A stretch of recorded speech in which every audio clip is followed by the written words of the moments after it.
Hey, this is Ron at the Radiologic Technologist.com blog and YouTube channel. I have two membership questions, subscriber questions that are closely related, so they deserve a video because it's a topic I don't talk much about, but it does directly affect radiology, and it is part of the radiology team, and it is that of the PACS administrator and information specialist. Every system calls it something different. For the most part, it's a PACS administrator, PACS manager, information specialist, information associates, and I've got Nikidra Stokes said, been in Xray since 2005. I definitely need a change. Want to get into the computer side, something behind the scenes without direct patient contact. Do you have any suggestions? Yes, definitely take a step out if you need a break, because if you stay in past your comfort zone, you'll just become irritable. At least that's my experience.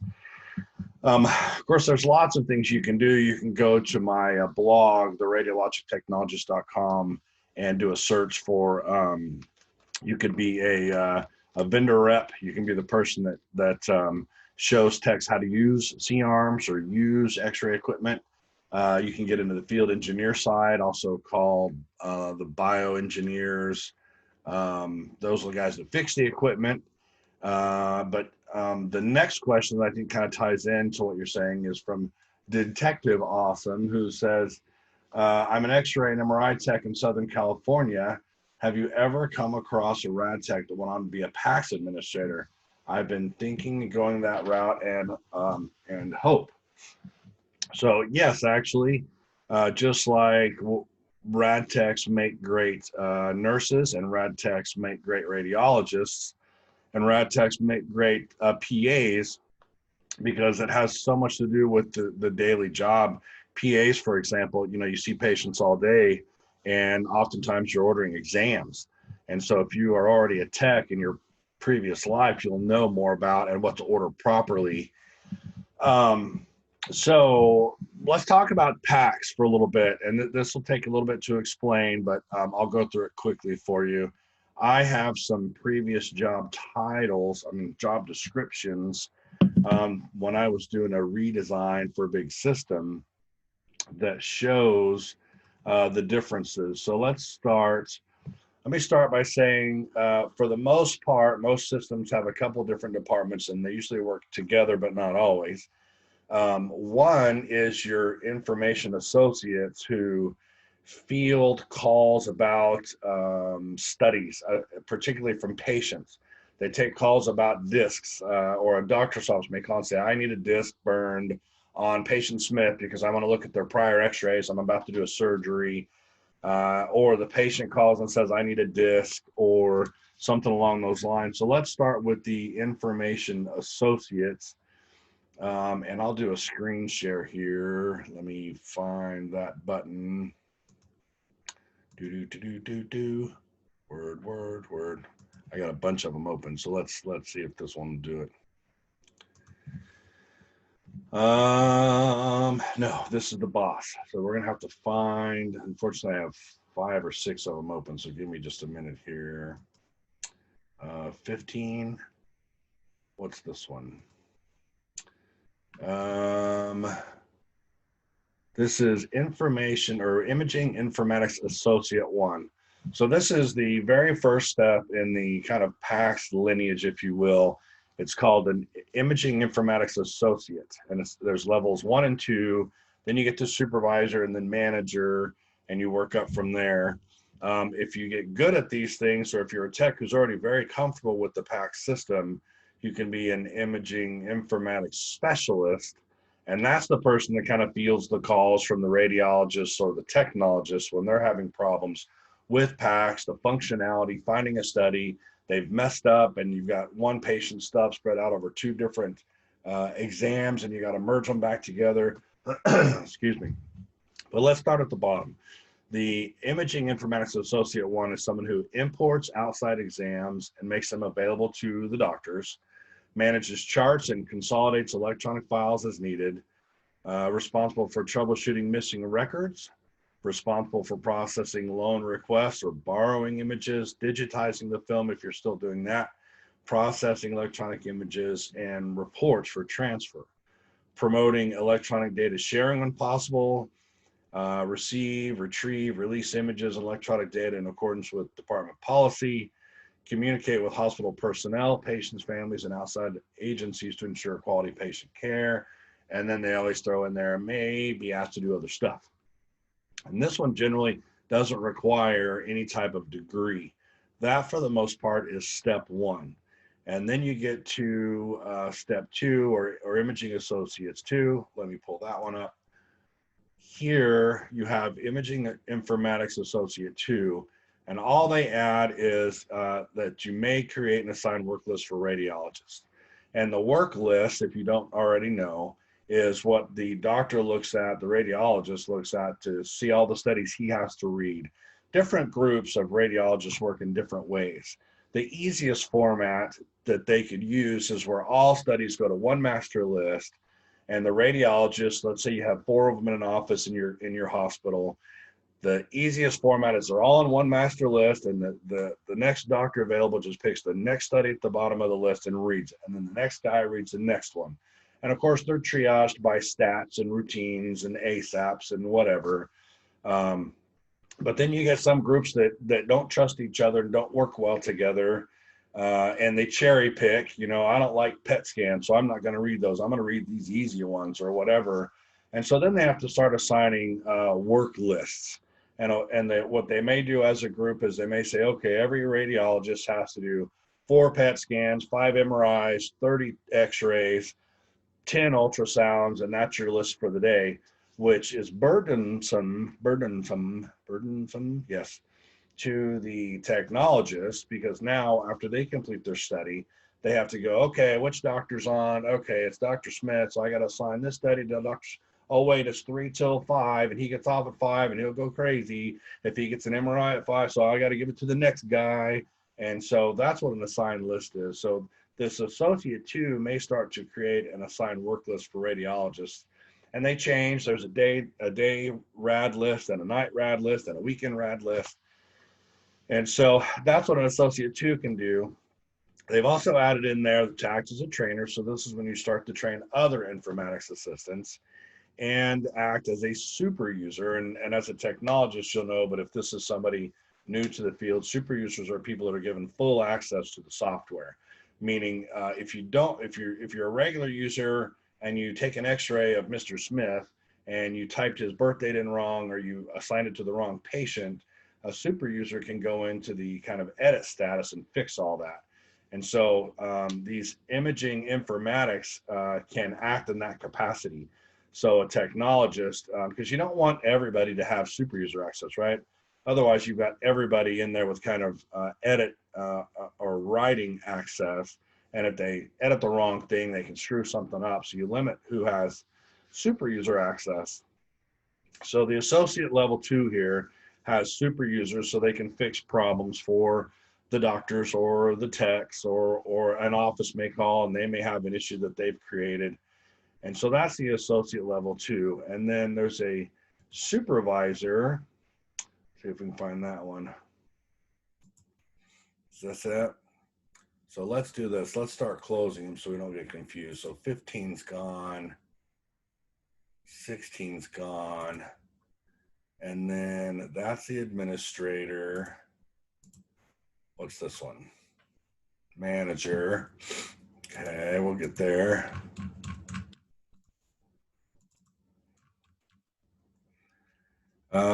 So this is, I think this was just a generic first one we went over. Oh no, this is the supervisor of those associates. So they provide the day-to-day coordination of the team. They provide guidance and instruction to everyone, kind of the same thing. Monitor and prioritize workflow, who works on what. Hey, Bob, you're taking all the calls from the ortho clinic. Sally, you're taking all the calls from the hospital or whatever. Lead performance improvement activities. Conduct evaluations, corrective actions, and other duties. So you're taking on more of a leadership role. develop and publish employee schedules, coordinate, develop, and implement staff training, ensure everybody gets all their stuff done, and then there's the favorite other duties as assigned. Now, once you get up here to the supervisor level, you'll notice they're starting to say something about an associate's degree, or you could have 2 years of relevant experience in lieu of the degree. So you're starting to move up the chain a little bit. So that's the imaging associate supervisor. And then we saw a manager. Here's the information manager. And this is kind of the same thing, only now you're looking at a bachelor's degree or 4 years of relevant experience in lieu of that degree. But the manager of informatics provides day-to-day oversight of the department, provides leadership, guidance, counseling, and continuing education to staff, select, develop, coach, mentor, and assess staff performance, ensure information staff is available on call. So this is where you start to be held accountable if the system goes down. And we've all seen PACS go down. So this is where the buck stops, is with the informatics manager. And you start to hear about when things go down. When PACS goes down, you might as well start typing up the email that explains why after you get everything fixed and send it out, because everybody's going to be asking what happened. Provide responsive support services to users and ensure planned changes are communicated. So if you've got an upgrade coming, which happens all the time, the manager is the one that sends out the emails to everybody saying, hey, there's an upgrade coming. We're going to do it Sunday night because that's our slowest night, and it's going to be from 2 to 4 a.m. So plan on having no PACS for that time period. And you also have to work with the departments, because if you have somebody that say, the ED may call and say, hey, man, that's Sunday nights are when we get all the people that don't want to go to work Monday morning. So they come in Sunday night because their chest hurts or whatever. Can we do it Monday or Tuesday morning from 3 to 5 or something like that? So it's the manager that starts coordinating the downtime. Act as a central point of contact for advice and queries to the imaging informatics team, develop, implement, manage ongoing protocols and data quality. So this is where you start having reports due, where you have to track. Are you improving your benchmarks? You have a whole set of nationwide benchmarks, like on how fast things get turned around, or different types of benchmarks, and you start coming up with strategies on how to improve your current quality. Responsible for developing and maintaining all risk assessments associated with PACS and complementary imaging systems. So you have to start paying attention to, does your mammogram archival system communicate with your PACS system properly? Your 3D Tomo stores cine loops that doesn't match up with the PACS system, or say you've got some pocket ultrasounds the docs are using in the ED, but they're not storing the images on your PACS system, they're getting stored on the device itself. You've got to figure out how to get those images onto your PACS system so that they can become a part of the patient's chart. That's where the manager starts coming into play. Ensure compliance with hospital standards, security and optional standards, and other duties as assigned. So again, this is the bachelor's or 4 years in lieu of the degree, and we were considering making it 5 years, but each system is different. So that is the manager of the informatics. And then you've got the PACS administrator. This is the head director, the PACS director. And this guy or gal has a bachelor's degree plus 4 years, or maybe 5 years, it's up to the system. And again, oversight and direction of all. So this is software installation and configuration. So whenever you have to bring in a new, like appropriate use criteria was a new thing, got kicked down the street a little bit longer again from CMS. But anytime there's a new software mandate or something that has to be changed, it's the director or the PACS administrator who's in charge of software installation, the whole project. You got to work with a project manager. You got to work with the IT team, because they're different than the PACS administrators or the PACS team. If you're lucky, they're out on their own. So you got to start dealing with big projects like that, perform system operations, monitoring and maintenance, develop and conduct training for everybody, develop and manage vendor relationships. You've got to start dealing with the vendors that are providing the software packages that you're installing. And, you know, maybe it's time to shop around and find a new vendor for, you know, Dragon Speak or something. It's the director of PACS that goes to the conferences, meets with the vendors. You take a project manager with you, maybe an IT specialist with you, maybe a radiologist with you, or the imaging director, and you vet out those vendors and find the best product. Develop, validate, document, educate all imaging processes, act as key informatics resource on image-related capital projects. So that's what I was just talking about. The director of PACS is at the table whenever there's a discussion on anything related to radiology and picture archival. Escalation point for technical workflow and integration issues. Participate in a call rotation. So if your facility doesn't have a PACS person on overnight, you have to establish call just like a technologist does and take calls in the middle of the night when something's not working right.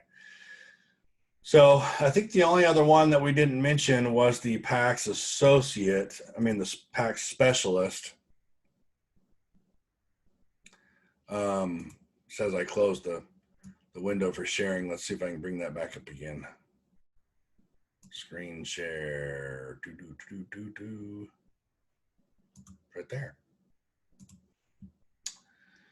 So the specialist is higher paid than the associate. The associate's kind of ground level, and you'll see in the education down here, the specialist has a bachelor's or 4 years relevant. And that's because typically this is where technologists make the crossover. You can take office secretaries and train them in the information associates. In fact, some of the office staff has been separated. That's where it came from. Some stayed as kind of a secretarial type duties, and the others started dealing more with the information side of radiology, and that's where the information associates came from. But there's still these specialists, which are people that solve the technical problems of PACS usage. And that's typically a tech who moves into that role, which is very, very helpful because they already understand how PACS works. They already understand what imaging protocols are. You know, they understand that they should have 3 or 4 views in the study, where an imaging associate may not know that. So this imaging specialist, and remember, these are called different things all over the place. So you kind of have to read the job descriptions, but they train users on how to use PACS and the other systems that tie into PACS and help resolve issues and problems. So this person could be the one who trains a new technologist how to use PACS, or this person can train an information associate on how to use PACS. It's anybody. You can even train a radiologist. It's the imaging specialist, and you can do all this over the phone too. You don't even have to be there in person. You can screen share, do a Zoom meeting, but you're training people on how to use PACS, and then report findings and make recommendations to improve it. So you're the specialist. You're the one using it day to day. If you realize that let's say a hotkey, meaning a doctor just pushes control and a function key, and it creates something instead of having to do a whole bunch of different button clicks. If you see that there's a faster way to do something that gets done often, then you would put that forth as a recommendation. You serve as a liaison to information technology personnel, ensure image quality, monitor inventory and supplies, ensure medical images and reports are stored according to specifications and department policy. Encourage adoption of digital imaging distribution to reduce utilization of film and optical media. So this may be the person that you get a new doctor's office who wants their own version of PACS Lite in their office so that they can see patient images. This is the person that would either go to that office or call them and say, go to this website, download this package, and once you run it, call me and I'll walk you through setting it up. And I've set you up with user IDs and passwords for your 5 office personnel. I'll show you how to get in, how to access patient data, and start looking at their images at your office. The next one says encourages adoption of digital imaging. I already said that one. Collaborates with subspecialist providers to optimize imaging systems, and then go on call for people that need problems on the night shift, need help with problems on the night shift. So these are the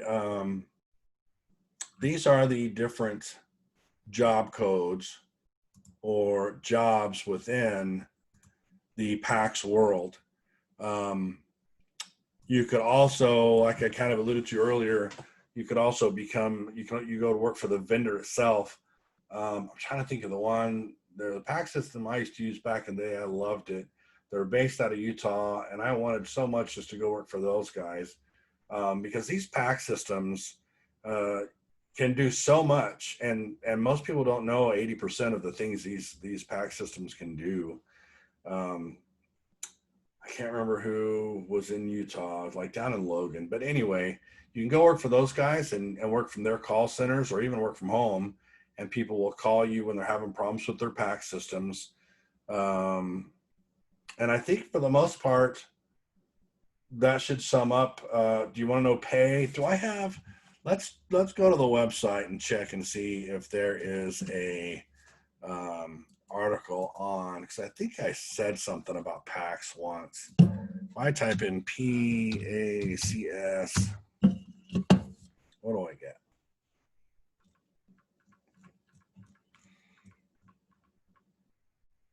No. All I did was a career infographic, and I wrote it in a different programming language. It doesn't look very good on here, so I don't talk about that much. I need to reformat that page. It's the career options link at the top of the page if you're on my blog. But another place, I know I wrote something about it. Give me just a second. I think maybe where it was Reddit. I gave all the, I bet it was on our Facebook group. I talked about, is there a way to search on here? I don't think there is. All right, I'm looking at the Reddit Radiology subreddit, and I don't see a way to. Oh, maybe the top. All right, give me just a second. PACS, no. So anyway, I saw where somebody had posted the job duties of a PACS administrator and what makes for a good PACS administrator. I will dip into Facebook for just a second. The problem with the Facebook groups is if it wasn't talked about in my group, then there's 15 other radiology groups, and it gets really tough to navigate all of them to try and figure out who said what. I just pick a couple at random and see. So this might be it. Let me see. Is anyone in here a PACS administrator? If so, could you please provide me with any information on how you become one? Did I respond to this?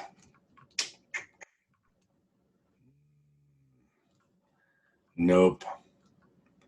And it's one of those type posts that I listed a big, because what I did was I think I sent a screenshot of what somebody said about PACS administration to my PACS administrator, and he replied back with his thoughts on what it takes to make a good PACS administrator, and I posted that, but I can't seem to find the group. I'll try one more. That one, and then search there, and I hit PACS there. Common modalities. Anybody? I think I just picked the exact same one. Hang on. That's okay. Let's go here. Sorry about that. I'm just trying to find you a little bit more information.